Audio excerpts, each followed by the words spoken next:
ಅವ್ರು ಯಾರೇ ನಿಂತವರು ಮೋದಿಜಿ ನೋಡೇ ಓಟ್ ಹಾಕೋದು ಜನಗಳು. ಹಿಂದೂ ಸಮಾಜದ ಇವಾಗ ಎಲ್ಲ ತಿಳುವಳಿಕೆ ಆಗೋಗಿದ್ದಾರೆ, ಹೆಂಗಸರು ತಿಳುವಳಿಕೆ ಆಗಿದೆ, ಬಿಜೆಪಿನೇ ಬರೋದು. ಮುಸ್ಲಿಮ್ಸ್ನು ಹಿಂದೂ ತರನೇ, ಎಲ್ಲರೂ ಒಂದೇ ತರ. ಈ ರಾಜಕೀಯದವ್ರು ಕಿತಾಪತಿ ಮಾಡ್ತಾರೆ ಅಷ್ಟೇ, ಏನಿಲ್ಲ. ಯಡಿಯೂರಪ್ಪನವರು ಮುಂಚೆ ಇದ್ದು ನಂತರ ಅವ್ರನ್ನ ವಯಸ್ಸಾಯ್ತು ಅಂತ ಇದು ಮಾಡಬೇಕಾಯ್ತು. ಸ್ಟಾರ್ಟಿಂಗಲ್ಲೇ ಮಾಡಿಬಿಟ್ಟು ಬೇಕಾದವ್ರನ್ನ ತೆಗ್ದಿದ್ದಕ್ಕೆ ಹೊಸ ಎಡವಟ್ಟಾಗಿದೆ ಅಷ್ಟೇ, ಏನಿಲ್ಲ ಅಷ್ಟೇ.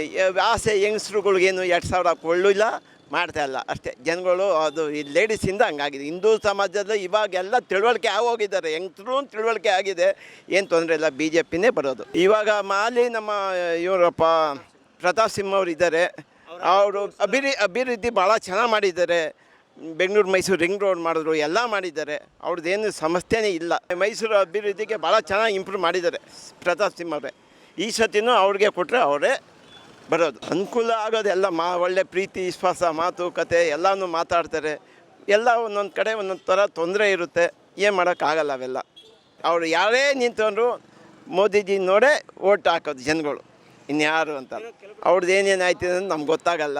ಏನು ಆದರೂ ನಮ್ಮ ಹಿಂದೂ ಸಮಾಜಗಳು ಲೆಕ್ಕಾಚಾರದಲ್ಲಿ ಇವಾಗ ನೋಡಿ, ಶ್ರೀರಾಮಂದೆಲ್ಲ 50 ಅದೆಷ್ಟೋ ವರ್ಷದಿಂದ ಆಗದೆ ಹೋದಿ 500 ವರ್ಷ ಆಗದೆ ಹೋದಿದ್ದು ಜಾತಕ ಇವಾಗ ಅದೆಲ್ಲ ಮಾಡಿ ಸಂತೋಷ ಪಡಿಸ್ತಾರೆ ಹಿಂದೂ ಜನಗಳಿಗೆ, ಎಲ್ಲ ಜನಕ್ಕೂ. ಈ ರಾಜಕೀಯದವ್ರು ಮಾಡೋದು ಅಷ್ಟೇ, ಇನ್ನೇನು ಆ ಪಕ್ಷ ಈ ಪಕ್ಷ ಎಲ್ಲ ಮುಸ್ಲಿಮ್ಸೂ ಹಿಂದೂ ಥರನೇ, ಎಲ್ಲರೂ ಒಂದೇ ಥರ. ಈ ರಾಜಕೀಯದವ್ರು ಮಾಡಿ ಈ ಥರ ಜನಗಳು ಕಿತಾಪತಿ ಮಾಡ್ತಾರೆ ಅಷ್ಟೇ, ಏನಿಲ್ಲ ಸ್ವಾಮಿ ಅದರಲ್ಲಿ.